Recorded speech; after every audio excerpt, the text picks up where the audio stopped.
Hi, it's Alaska Granny. Are you ready for what comes next? Let's talk about your personal preparedness checklist.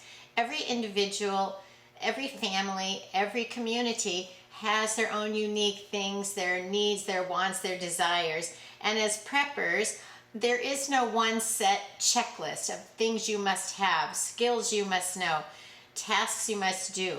You have to decide for yourself. What are the concerns for your own safety, your family's security? What are the things that matter most to you? What are you preparing for? Are you concerned with the state of the economy? Are you concerned with natural disasters? Are you worried about the crime in our nation? So we need to decide what are the risks that we feel are mostly coming to us, and how do we prepare so that we feel safe and secure, that we have addressed and tried to prepare for the calamities that we're most concerned with. That's why it's a personal quest. Prepping is personal, that you need to figure out what are you preparing for. There is no one right answer. I don't look at prepping as for doomsday. I look at it as preparing to live in 2025, 2026. What are the events that are concerning to me? We look at school shootings. We look at threats of wars in foreign countries. We look at just the unrest and the unhappiness in people in our society. Then there's also the things like earthquakes, and they were threatening us with a volcano here in Alaska for a while, but Mount Spur has calmed back down and they're telling us now not to be concerned. But then we had tsunami warnings. So see, you just don't know. Wherever you live, you need to figure out what are the threats to you, and that's what you want to prepare for. How do you stay safe for those things that could possibly happen to you? Winter's coming, so preparing for winter storms is important to me. You need to figure out what's most important to you. We want to shift in our mind from fear to preparedness. So if we figure out what we're prepping for, then we don't have to fear the unknown. We can still have trepidation and uncertainty, but we know that we have done what we can so that we can face those challenges that they come, and then the other challenges that come as well, because we just never know. A priority to me has always been to be financially secure, to know that I don't have outstanding bills. I'm not running up credit cards. I have an emergency fund, because cash can really take care of a lot of problems. And if you're already in debt, you are compounding your problems if then you're not prepared to have to pay to repair your refrigerator, buy an extra bag of groceries, the price of electricity goes up. These are things that we all need to face. So if you're in debt, get out of debt. Build an emergency fund. You need to have cash. I like to think of my emergency fund as what is the highest deductible on any of my insurance policies, and that's the amount of money that I need to have so that in a crisis I can pay for that. And I always have problems come up. It doesn't matter who you are, problems come up. You can go into the kitchen and your refrigerator stopped running, and then you need to figure out how much is it going to cost to call a repairman. Are they just disposable anymore? Should we call a repairman, or should we go and price out what they cost? And now that there are tariffs, the prices of appliances have gone up tremendously. And the reason I'm bringing this up is I just had to make a decision about a refrigerator. Yeah, it's a lot of money for something I didn't think I would need to be replacing again, but things just aren't built to last anymore. So that's one of my problems, is the refrigerator. You go into the refrigerator, it's full of your nice delicious salmon and halibut that you caught over this summer, and suddenly your fish isn't frozen anymore. This is a catastrophe in my world, and that's happened to me a few times, and it just happened to me again.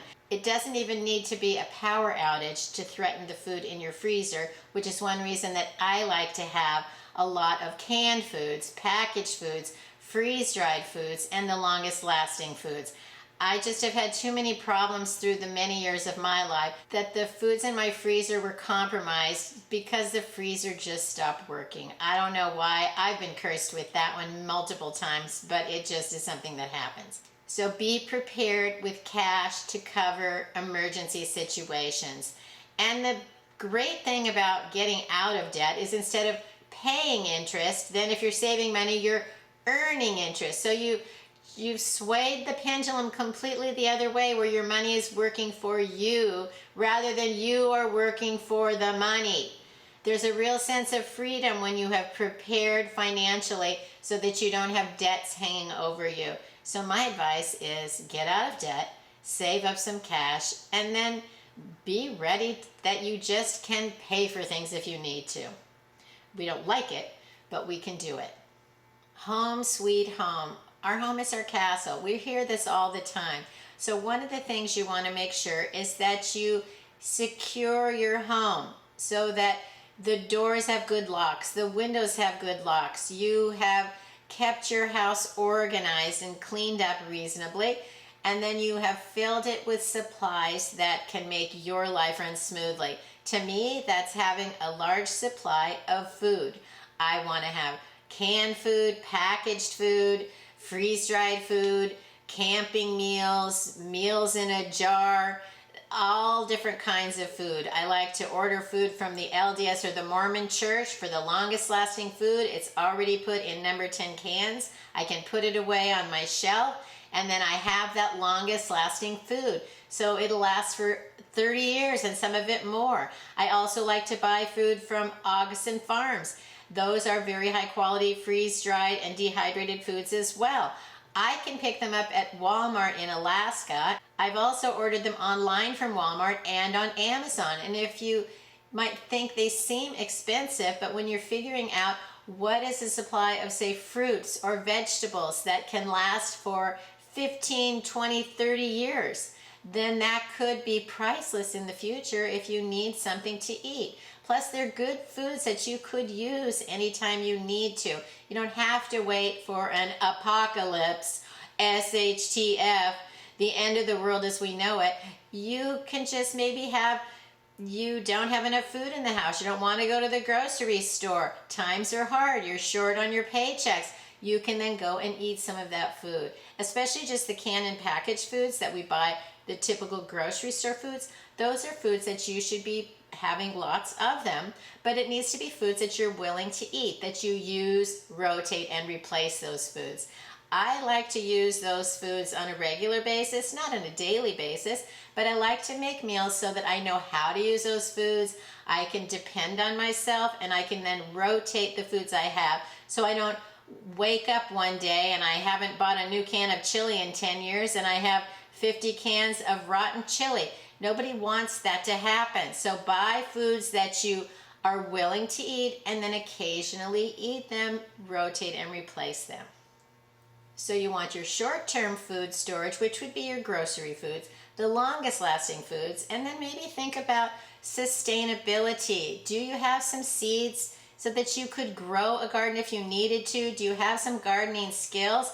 But it's just the same thing. Don't put your seeds away forever because they may not last. I got out some old seeds at the beginning of this summer and we did a little experiment and they almost all did not germinate. I went out with my granddaughter, we planted a whole bunch of seeds and virtually none of them grew, but we had fresh seeds and so then we could plant them again.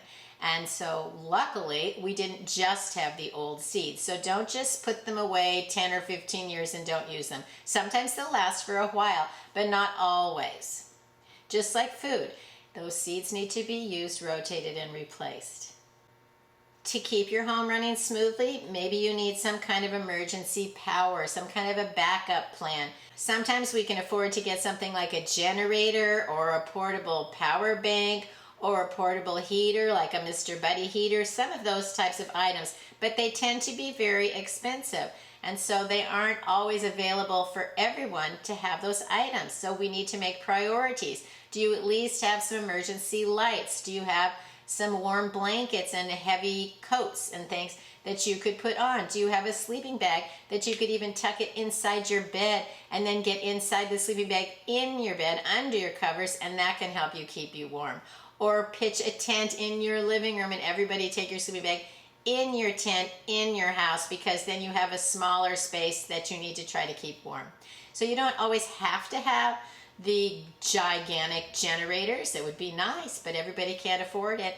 And so think of what you could do so that you still have a way to manage power outages, loss of heat during extreme cold, and then even just how are you going to stay warm if the electric bill or your gas bill gets so high that it's hard to pay it. So sometimes we just have to cut back and turn down the thermostat and snuggle up together with a blanket or something. So be thinking of how these types of situations impact your family and make a plan for you. And that's how prepping, again, is personal. If you live somewhere like Florida, you probably aren't concerned with having 6 feet of snow and you can't get to the store, and then what if the power goes out? But you have other concerns because you have hurricanes or whatever. So figure out what are the threats where you live, and that's the situations that you want to prepare to handle and face as a prepper.